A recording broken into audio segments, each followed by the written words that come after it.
इसमें लोहे के बॉल और उसके साथ क्रश होता है, कुआं खोदते हैं ना, बस वो ऐसा ही है।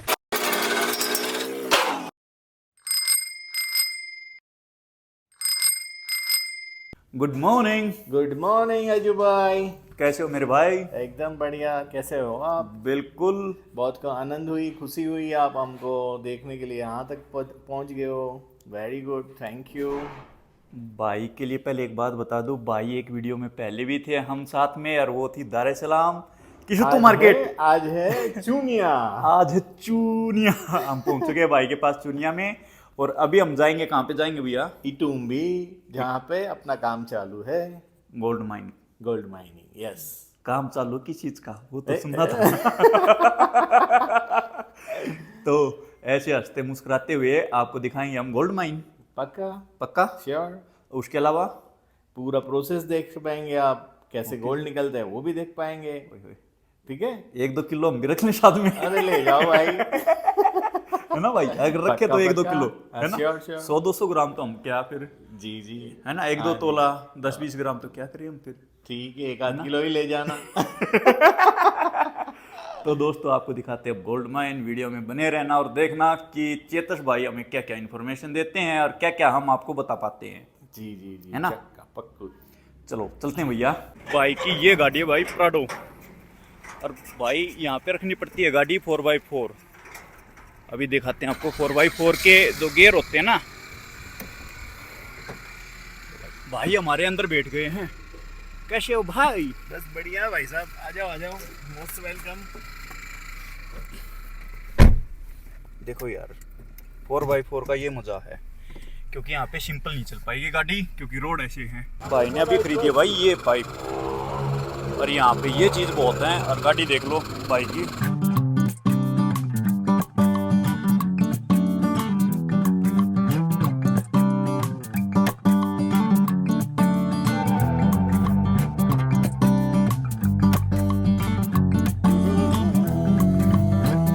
भाई ने थोड़ा सामान लिया यार, और पैसे काउंट करने लग रहे हैं। इतने पैसे काउंट कर लिए हैं भाई, मिलियन में तो काउंट होते हैं भैया। क्या कहना चाहोगे? यस यस, मिलियन, मगर अपने इंडियन रुपीस में ये कुछ नहीं होता भाई। देखो भाई, लगा हुआ बंदा, काउंट काउंट काउंट।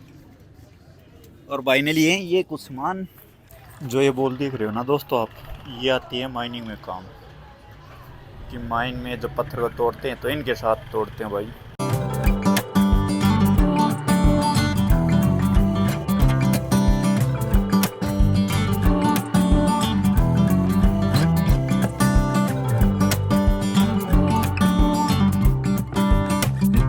ये ऐसा रास्ता है भाई। ओए होए बाजी, जरा धीरे चलो। धीरे चलेंगे तो शाम तक यहीं रुक के रहेंगे। देख लो क्या कर रहे हैं, है ना? धीरे चलेंगे तो शाम तक ही पहुंच पाएंगे। लेकिन भाई ऐसे रोडों पे हमने किया था वेस्ट अफ्रीका, गिनी कोनाक्री, गिनी बिसाऊ, सेम रोड पे यही गड़गड़ गड़गड़ गड़गड़ गड़गड़ गड़ ऐसे रहती थी साइकिल पूरी। और ये ऑफ रोड देखो, साउंड कितना आ रहा गाड़ी से। भैया माइनिंग के बारे में हमें बताओ चलते चलते ही, कि कैसे कैसे अपना यहाँ पे लोग आए, कुछ इन्फॉर्मेशन। नहीं, एक चीज मैं आपको बताता हूँ जी। स्पेशली जो लोग इसमें नए हैं जी। वो लोग क्या सोच के आते हैं कि भाई चलो माइनिंग करना है, एक मैन्युफैक्चरिंग समझ के आदमी पैसा डालता है जी। और जब टाइम निकलता है तो पेशेंस घुमा देता है। तो ये चीज़ के अंदर सबसे ज़्यादा इम्पोर्टेंट पेशेंस है। अगर पेशेंस रख के चलेंगे ना तो महीने, 2 महीने, 3 महीने, 6 महीने, 12 महीने भी काम बनेगा जी। अगर आपका जगह पोटेंशियल है, आपकी जगह में पहले से कुछ सर्वे हो चुके हैं जी, तो वो पॉसिबिलिटी है। फिर भी पेशेंस चाहिए जी। सर्वे के बाद भी ऐसा नहीं है कि सर्वेयर ने बता दिया कि भाई आपको 25 मिनट में कुछ मीटर में कुछ मिल जाएगा, तो वो कोई पॉसिबिलिटी नहीं है। एक सर्वे से क्या होता है, एक बेस मिलता है कि भाई अपने को ये दिशा में जाना है, दैट्स इट। ओके जी। जी, तो ऐसा है। इसके बारे में कुछ और इन्फॉर्मेशन जो आप शेयर करना चाहते हो, कि कुछ ऐसी बातें कुछ आपका एक्सपीरियंस। देखो मेरा एक्सपीरियंस मैं बताऊँ ना तो ऑलवेज हम लोग भी यही सोच के चालू किया कि आज खोदाइन चालू करेंगे और 2-3 महीने में कुछ पालेंगे, ठीक है। जब जब अंदर घुसे हम, जब हम प्रैक्टिकल काम में आए, तब पता चला कि ये चीज़ इतना इजी नहीं है जी। मगर वो भी नहीं है कि आदमी नहीं कमाता है आदमी, मगर पेशेंस चाहिए। पेशेंस और अच्छा टीम और पैसा, सब चीज़ चाहिए इसमें। प्रॉपरली हर चीज का एक अलग एक प्लानिंग चाहिए, सही प्लानिंग चाहिए जी। अदरवाइज इसमें सक्सेस बहुत लेट जाके मिलती है जी। ऐसा नहीं है कि आप तुरंत आपको और गोल्ड। अपन कौन सी जगह पे काम करते हैं और कैसे बंदे से काम करते हैं जी, वो भी बहुत इम्पोर्टेंट है। तो आपकी ये जो है ये देखो, मशीन, ये हमने एक अभी हम लोग ने एक ही जगह पे खुदान चालू की है, ठीक है। और एक छोटा सा सैंपल प्लान जैसा यहाँ पे बना के रखा है मीन्स एक एक्सपेरिमेंट के लिए। एक्सपेरिमेंट है कि चलो यहाँ पे निकला माल क्रश करेंगे, ट्राई करेंगे जी। अगर सक्सेस है तो फिर आगे एक्सप्लांट करेंगे। ओके जी। ये सोच के ये पूरा चीज़ यहाँ पे लगा के रखा है। तो आप मशीन दिखाओगे हमें? हाँ, माइनिंग कितने मीटर तक जा चुके भाई साहब? ये जो माइनिंग है हमारा वो 63 मीटर तक जा चुका है फिलहाल जी। कहाँ तक जाने का इच्छा है?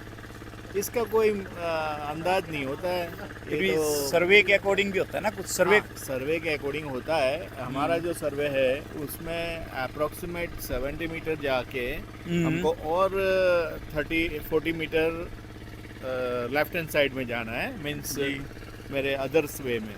तो अंदर जाके हम कैनाल बनाएंगे जी, और वो कैनाल 40 to 50 मीटर तक जाएगी। उसके बाद हमारा जो और चाहिए हमको, अच्छा गोल्ड उसके साथ रहता है, ऐसा गोल्ड और उसके बाद हमको मिलेगा। फिलहाल जो भी मिल रहा है वो ठीक है नहीं है ऐसा नहीं बोल सकते, है बट इतना नहीं बोल सकते हैं कि जिसमें बहुत ज़्यादा अपन निकाल सकते हैं। हाँ, जिस तरह मतलब वो किया जाता है आपका जो मिट्टी आती है कि 1 टन पे इतने ग्राम पॉइंट में मतलब आता है ना कि ऐसे इतना, तो उसका क्या प्रोसेस रहता है बताओगे कुछ?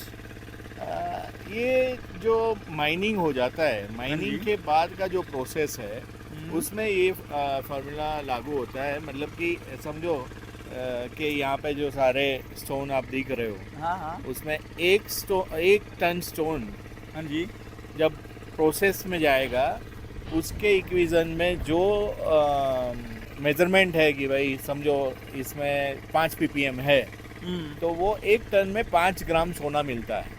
ऐसा एक फॉर्मूला है, एवरेज ही आ जाती है, एवरेज मिलती है। इतने टन में इतना आता है। वो क्या 1 by 1 हम लोग जितने मीटर जाते रहते हैं, हर 2-3 मीटर में हम रिपोर्ट्स निकालते हैं कि एनालिसिस चलता है। तो इसके अकॉर्डिंग हमको एक एवरेज मिलती है कि भाई इसमें अभी 3 ppm है, इसमें 2 ppm है, इसमें 5 ppm आएगा, 1 ppm है, अभी आधा ppm का माल चल रहा है। वो उसके अकॉर्डिंग हमको पता चलेगा और प्रोसेस के बाद एग्जैक्ट पता चलेगा कि इसमें अभी 1 टन प्रोसेस किया तो इतना हमें गोल्ड मिला है। एवरेज ये परफेक्ट आया। हालांकि 1 टन होता नहीं है, एक साथ में 50 टन, समझो मेरे प्लांट की कैपेसिटी 30 टन की हो तो मैं 30 टन ही डालूंगा। 30 टन की अकॉर्डिंग, मतलब एक फिगर हो गया ना 1 टन। जिस तरह 1 टन का एक फार्मूला फिगर हो गया वो एग्जैक्टली। जिस तरह मैथ में बोलते हैं ना, according to the given first condition है। सॉरी, मैथ में होता है ना according to the given first condition. और हिंदी में बोलते हैं ना कि माना मूलधन 100 रुपए, वो 100 रुपए तो होता नहीं, 100 रुपए है ना। तो वो एक फार्मूला होता है, 1 टन पे इतने ppm निकलेगा। मिनिमम 0.45 तो निकलता ही है मिनिमम, है ना। पॉइंट फिलहाल जो भी यहाँ पे जो भी और पड़ा है 0.5 का एवरेज माल है, एवरेज माल है 0.5 का। मतलब बट ऐसा समझो कि ये 0.5 में हम कॉस्टिंग नहीं बैठा सकते। इसके हिसाब से पूरा थोड़ा और वेट करना पड़ेगा प्रोसेसिंग के लिए। ओके। और अभी आप हमें प्लांट के बारे में कुछ ये बता दो, ये जो जा रही है इसका क्या कुछ प्रोसेस रहता है? नहीं, ये जो है ये अपन जो पता है पानी के लिए जो कुआं खोदते हैं ना, बस वो ऐसा ही है। ये कुएं के जैसे डिप जाता है, वो कहाँ जाएगा, कहाँ जाके अपने को अटकना है, वो डिपेंड अपने पे है। अंदर जाके आप कितना भी खोलो, कहाँ भी जाओ, उसका कोई टारगेट नहीं है। जैसे जैसे अपने को दिखता है कि ये साइड पे सोना दिख रहा है, कि ये साइड पे सोने का चांसेस है, वैसे वैसे वहाँ पे नीचे खोले जाते हैं। एक लेवल पर सीधे जाते हैं, फिर खोदते रहते हैं। ये सारा जो भी है इसमें सब, मतलब पूरे में नहीं बट मेजॉरिटी में पॉइंट 2 से लेके 5 तक का मटेरियल है, बट वो प्रोसेस के लिए सही नहीं है, इसके लिए अभी उसका प्रोसेसिंग नहीं चालू है। ये अभी ये बंदा जो तैयारी कर रहा है वो अभी ब्लास्टिंग का तैयारी कर रहा है। अभी आज के दिन में एक नया ब्लास्ट होगा, मीन्स अंदर जो ब्लास्ट करके पत्थर को तोड़ा जाता है, फिर मटेरियल बाहर निकालने के लिए ये जो रोप है और सामने जो मशीन लगा हुआ है उसको विंच बोलते हैं। अपने इंडिया में भी काफ़ी कुछ कोल के वगैरह में ये यूज़ होता ही है। तो ये रोप पूरा नीचे जाएगा, नीचे अपने जो पोर्टर्स होते हैं वो पोर्टर्स पूरा ये बकेट में भरेंगे। ये जो बकेट है, ये बकेट में पूरा माल भरेंगे। ये विंच ऊपर लेके आएगा, ये रोप ऊपर लेके आएगा और फिर उसको ऐसे डंप करते हैं। भाई माइन करना इतना भी आसान नहीं है, क्योंकि हर जगह मुश्किल का सामना करना ही पड़ता है। कभी ब्लास्ट, कभी टूटना, कभी कुछ करना है। हर जगह पे मुश्किलियाँ है। ऐसा नहीं है कि इंडिया में अपन सोचते हैं कि हाँ भाई गोल्ड का बिजनेस करने जाओ। भाई गोल्ड का बिजनेस जब चालू करते हैं तब चैलेंजिंग क्या है वो पता चलता है। कितने दिन तक प्रोसेस का रहता भैया कि आप स्टार्टिंग एक माइन खरीदने से लेकर मतलब पहले दिन से पहले आपने माइन खरीदनी होगी, लाइसेंस लेने होंगे, जी। उसके बाद फिर प्रोसेस यूनिट डालनी होगी, लाइसेंस वगैरह में भी टाइम लग जाता है। तीन एक महीना उसमें निकल जाता है। अगर थोड़ा फास्ट करने के लिए अपन कुछ टिकट में लगाएं तो हाँ, वो अपना कोई सोर्सेज लगाए और फटाफट करे तो बात अलग है। बाकी वो लग जाता है 3 महीना, उसमें भी लग जाता है।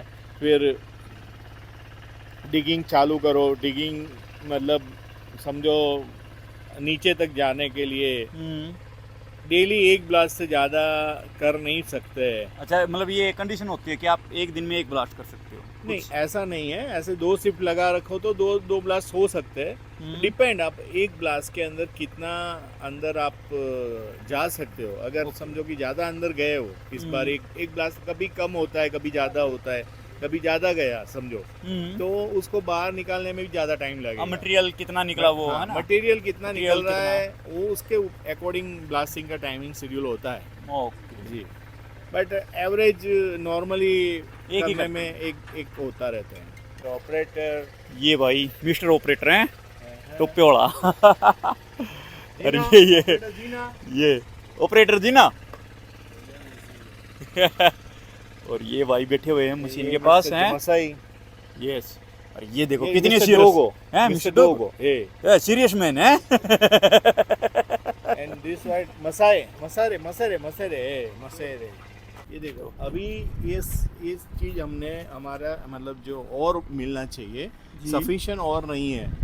जो प्रोडक्शन आनी चाहिए और की वो सफिशिएंट नहीं है। और हम मैंने आगे बताया आपको कि जो पीपीएम का मसला है, तो 0.5 तक पीपीएम में हम अभी इसमें लीच नहीं कर सकते, मींस प्रोसेसिंग नहीं कर सकते।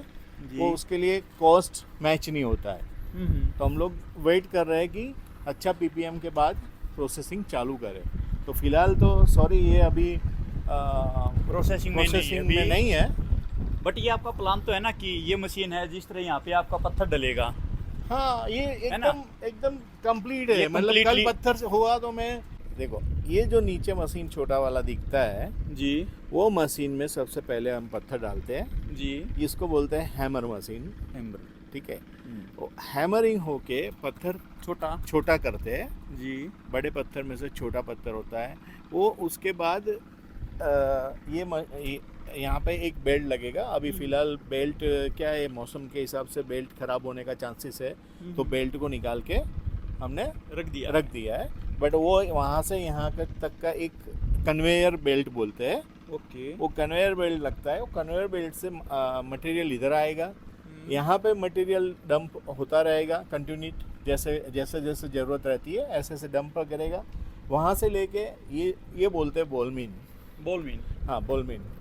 तो उसमें माल जाएगा, उसमें उसके अंदर लोहे के बॉल्स होते हैं जी वो जैसे जैसे रोटेट होता है इसमें लोहे के बॉल और उसके साथ क्रश होता है, स्टोन क्रश होता है और एक पाउडर बेस बनता है जो अप्रोक्सीमेट 0.75 माइक्रोन तक का भी हम करने का ट्राई करते हैं, तो वो इजी हो जाता है प्रोसेसिंग के लिए। ओके ठीक है। फिर ये जो है इसके अंदर जो मटेरियल उससे जाड़ा पड़ता होगा, मींस थिकनेस ज़्यादा होगी उसकी, वो निकल जाएगा और वापस बाहर आएगा। ये जो आउटलेट है, हाँ आउटलेट से बाहर आएगा जो इसमें गिरेगा। और बाकी का मटेरियल सीधा जो छीन के नीचे जाएगा वो पूरा नीचे जाएगा, बड़ा होगा वो उसमें होगा, इसमें रह जाएगा, इसमें रहेगा।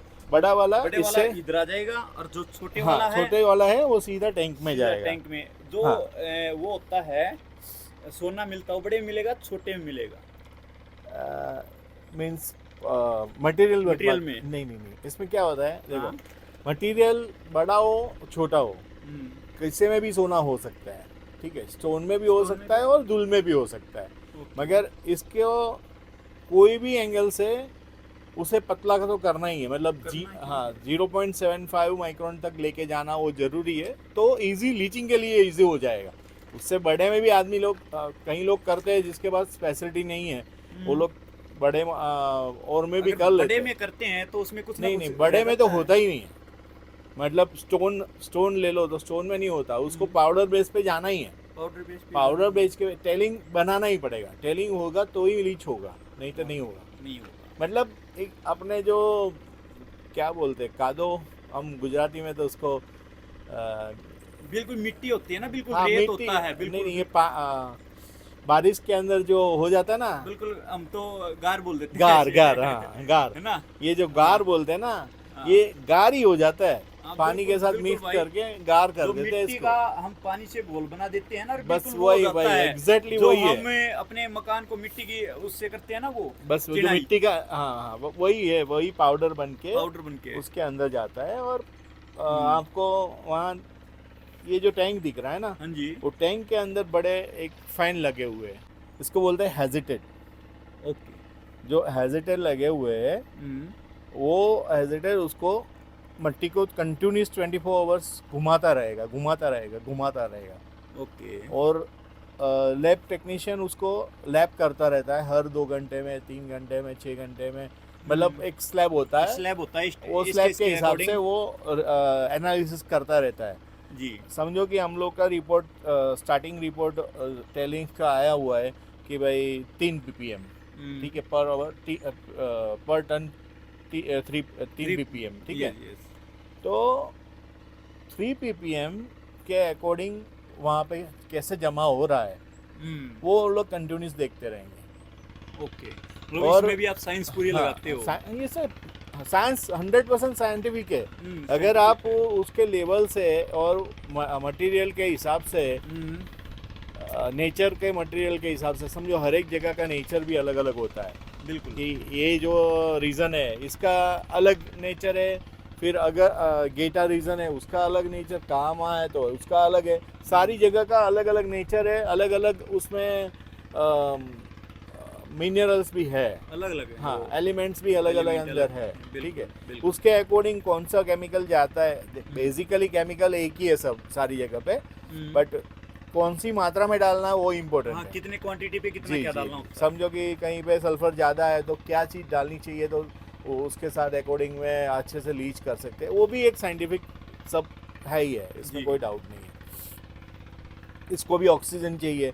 अगर आप कम ऑक्सीजन से चलाते हो तो भी लीच अच्छा नहीं होगा, अच्छा नहीं होगा। नहीं होगा।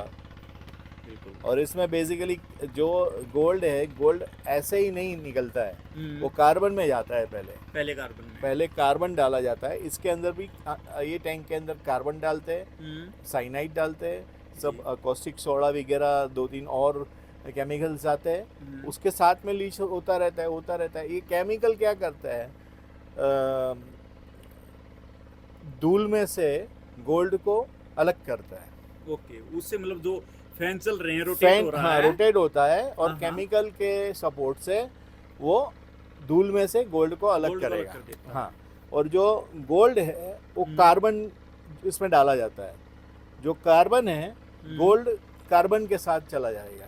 ओके, कार्बन मतलब उसको उसका एक अब्जॉर्ब यूनिट करता है है। कि वो फिर जैसे गोल्ड ये बाहर आता है, पानी का जो रास्ता बना रखा हाँ। है ये, जैसे हम लोग एनालिसिस करके हमको पता चले कि भाई अभी 80% 90% गोल्ड अपना अलग हो चुका है। हाँ, अलग हो चुका है।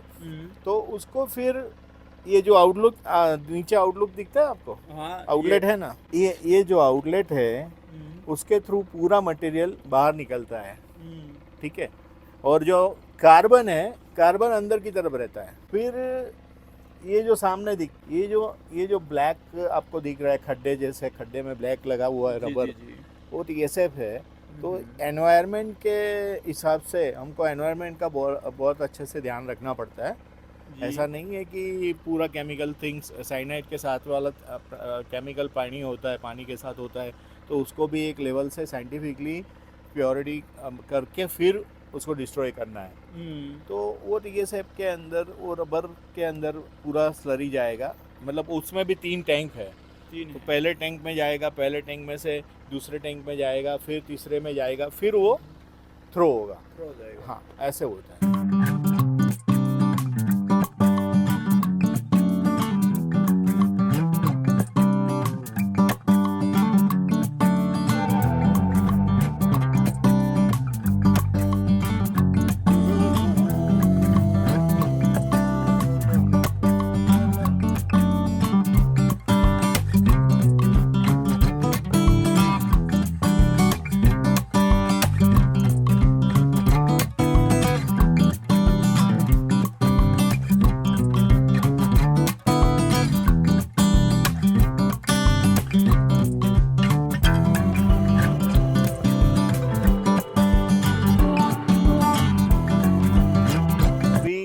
ये लोग जो तैयारियां कर रहे हैं वो ब्लास्ट की तैयारी कर रहे हैं। ब्लास्ट के पहले का जो काम है वो 6 घंटे 5 घंटा 4 घंटा का काम है। ये जो उसको डिगर बोलते हैं, इसके आगे एक रोड लगता है। ये जो रोड आपको मैं दिखाता हूँ, रोड भी है, ये वाला रोड लगता है। ये रोड है जो आगे लगता है और वो डिफरेंट होता है। ये ऑयल को आप ही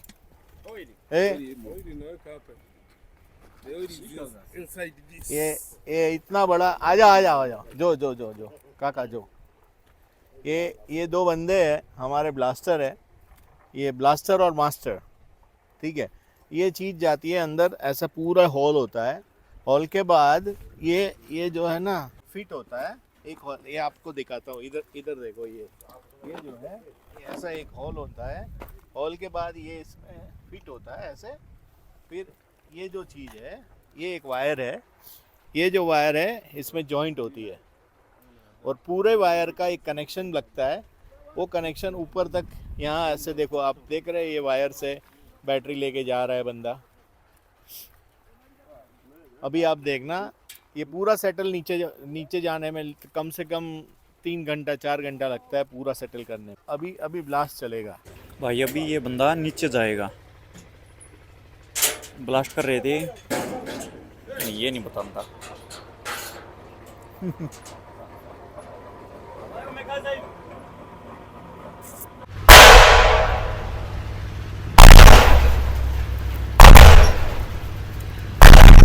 अभी फिनिश किया भाई इन्होंने। धरती लिए भाई पूरी, अच्छा लगा। लेकिन एयर काफी बड़े हो गए यार, कटवाने की सोच रहा हूँ।